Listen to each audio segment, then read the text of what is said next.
Hi there! Today I wanted to share with you a super easy DIY for your scalp. If you're having dry scalp or some flakes, I have a scalp spray for you.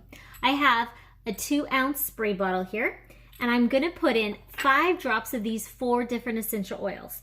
Tea tree, 5 drops.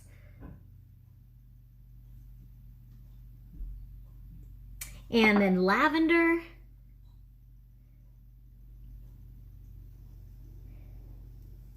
peppermint, they smell so good together. And then rosemary. After that, kind of swirl it to blend, and then I'm gonna fill it with distilled water. And then spray this on my scalp 2 times a day. And there you go. Super easy. I hope you try it too.